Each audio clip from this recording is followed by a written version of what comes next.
Hello, मैं कुमार आनंद आप लोगों का हमारी प्यारी सी यूट्यूब चैनल कॉन्सेप्ट वाला इंग्लिश में स्वागत करता हूं। आज की हम लोगों की एडजेक्टिव प्रैक्टिस क्लास नंबर 12 है। 11 क्लास हम लोग अभी तक कंप्लीट कर चुके हैं और अब मूव कर रहे हैं एडजेक्टिव प्रैक्टिस क्लास नंबर 12 के क्वेश्चन नंबर फर्स्ट की ओर। तो लेते हैं अपने फर्स्ट क्वेश्चन को। क्वेश्चन में फर्स्ट में कहा गया है माई older brother is respected by all. My older brother, question पे देखिएगा, my older brother is respected by all। my older brother is respected by all। Difference आपको पता है, बताया जा चुका है पिछले क्लास में ओल्डर और एल्डर के बीच में।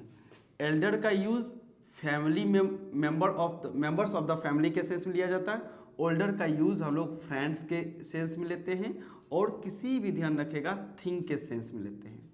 अब यहाँ पे जब कहा गया है कि माई ब्रदर, मेरा भाई, तो यहाँ पर फैमिली के सेंस में यूज किया गया है स्टेटमेंट। तो यहाँ ओल्डर का यूज ना करके हमें यूज करना है एल्डर। तो स्टेटमेंट बनता है my elder brother is respected by all, ना कि आपको लिखना पड़ेगा माई ओल्डर ब्रदर। तो ये हमारा रहा ओल्डर और एल्डर के बीच का डिफरेंस। मूव करते हैं क्वेश्चन नंबर सेकंड में। क्वेश्चन नंबर सेकंड में कहा गया है America is ready to give us further help, further help. चलिए देखते हैं, America is ready to give us further help. अब यहाँ पे आपको 2 डिग्री का यूज सीखना पड़ेगा, FORE, ओके, और एक हो जाता है FAR। FORE ये दोनों पॉजिटिव डिग्री हैं, इनका ध्यान रखेगा। कॉम्परेटिव डिग्री FURTHER फर्दर, और इसका FAR का फार्दर, FARTHER फार्दर।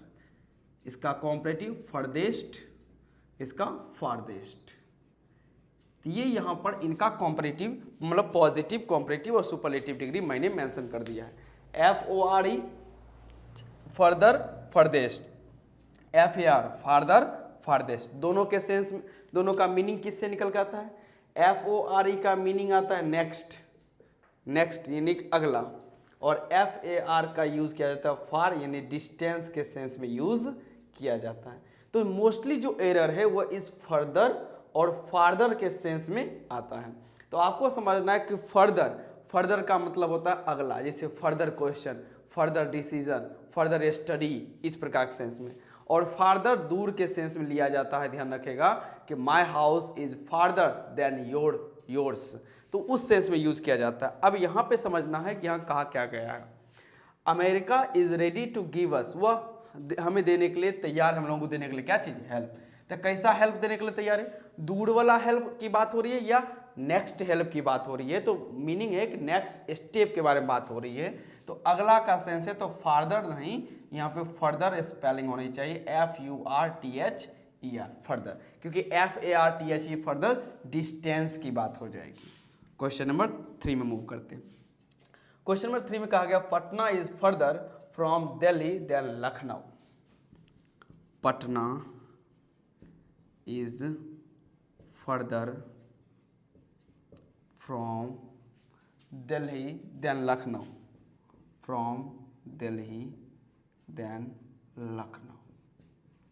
अब इस एक्सप्रेशन को समझे, क्या कहा गया है कि पटना जो है further from Delhi than Lucknow, यानी कि लखनऊ के कंपैरिजन में दिल्ली से वो ज़्यादा डिस्टेंस की बात की जा रही है, पटना ज़्यादा दूर है।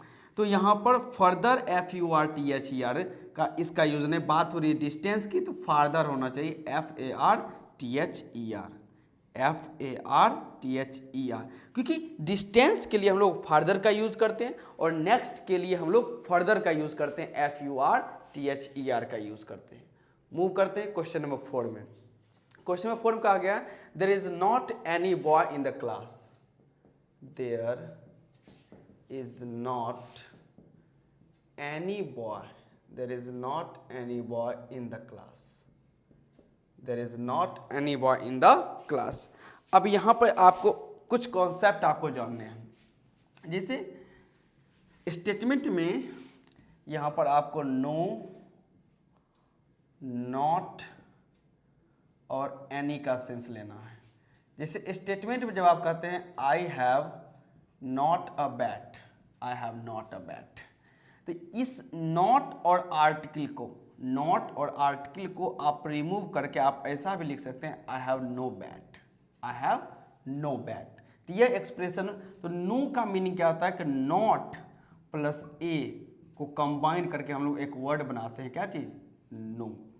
इसी प्रकार से जब आप कहते हैं सेम सिचुएशन में I have not any bat, I have not any bat, तो यहाँ नॉट और एनी को कंबाइन करके भी हम लोग बनाते हैं नो। तो स्टेटमेंट बनता है आई हैव नो बैट। तो सेंस ये आया या कॉन्सेप्ट ये आया कि नॉट प्लस एनी इक्वल में क्या होता है, नो। ये एक्सप्रेशन हम लोग यूज़ करते हैं। तो आपको ये जानना है कि नॉट के साथ जब भी ए का यूज़ होगा तो उसको आप कंबाइन करके नो में चेंज कर सकते हैं, या नॉट प्लस एनी आपको दिया हुआ है तो उसको भी आप नो में चेंज कर सकते हैं। तो यहाँ पर जब कहा गया है there is not any boy in the class, तो आप इस एक्सप्रेशन को इस प्रकार से सही कर सकते हैं, there is no boy, there is not plus any किस में बदल जाएगा, नो में। तो there is no boy in the class, there is no boy in the class. Okay, अब मूव करते हैं क्वेश्चन नंबर 5 में।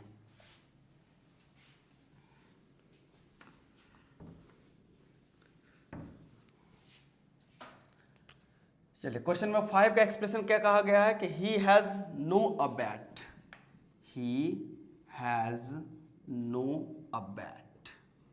अब इसको यानी नो और ए हम लोग ध्यान रखिएगा, नो जब भी यूज होता है तो वो अकेला यूज होता है। आप नॉट के साथ ए का यूज कर सकते हैं, नॉट के साथ आप एनी का यूज कर सकते हैं, लेकिन नो के बाद सिर्फ और सिर्फ एक नाउन ही आ सकता है। आर्टिकल ए और एन और एनी इस प्रकार के कोई वर्ड की जरूरत नहीं होती है। तो यहाँ पे नो ए एक्सप्रेशन गलत है, आपको लिखना पड़ेगा he has no bat, he has no bat. Question number 6 में मूव करते हैं। कहा गया सी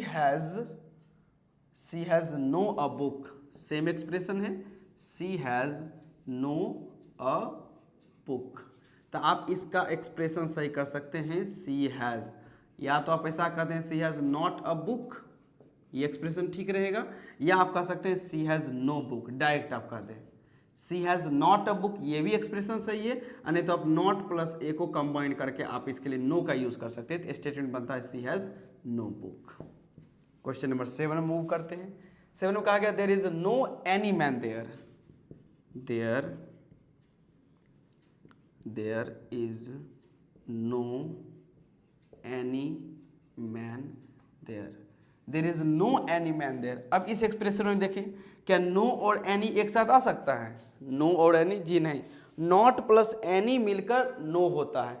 अब नो एनी का कोई एक्सप्रेशन नहीं है, तो यहाँ से ये इसको रिमूव करेंगे और स्टेटमेंट बनता है there is no man there, there is no man there. ये एक्सप्रेशन बिल्कुल सही है। क्वेश्चन नंबर 8 में मूव करते हैं।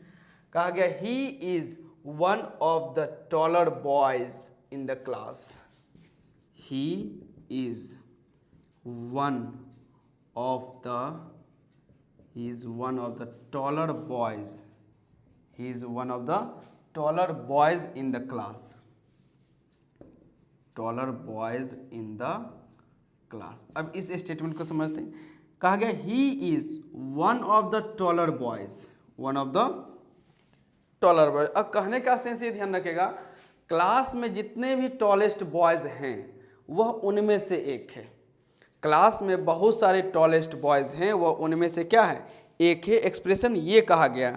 और जब कभी भी हम लोग वन ऑफ का यूज़ करते हैं, इस एक्सप्रेशन को याद रख लें कि वन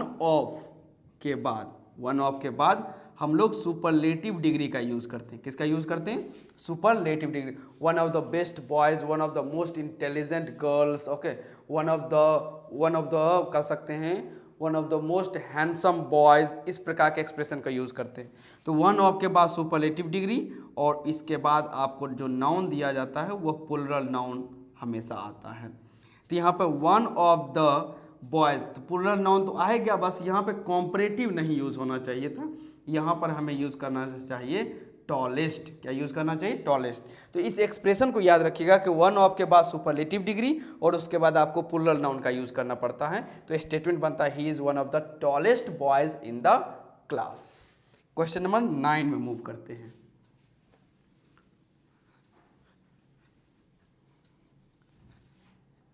क्वेश्चन नंबर 9, यह भी इसी प्रकार का स्टेटमेंट हो सकता है। John is one of the more intelligent boys I know. Okay, कहा गया वन ऑफ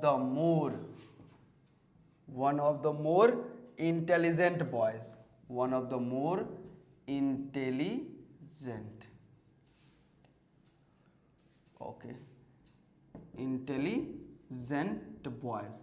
तो वन ऑफ के बाद द भी ठीक है, बॉयज प्लूरल नाउन भी सही है, सिर्फ यहाँ पे मोर इंटेलिजेंट का यूज एक्सप्रेशन गलत, हमें चाहिए सुपरलेटिव। तो स्टेटमेंट बनना चाहिए मोस्ट इंटेलिजेंट। इंटेलिजेंट का सुपरलेटिव डिग्री क्या होता है? Most intelligent.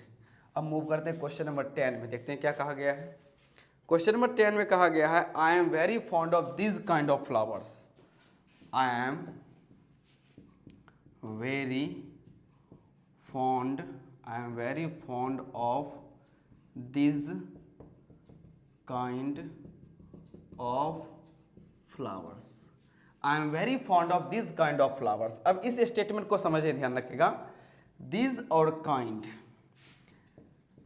दिस दैट, ये डेमोन्स्ट्रेटिव एडजेक्टिव है, इनके बाद नाउन सिंगुलर का यूज करते हैं। दिस और दोज, दिस और दोज, ये भी हमेशा ध्यान रखिएगा डेमोन्स्ट्रेटिव एडजेक्टिव है, लेकिन इनके बाद नाउन क्या यूज होता है?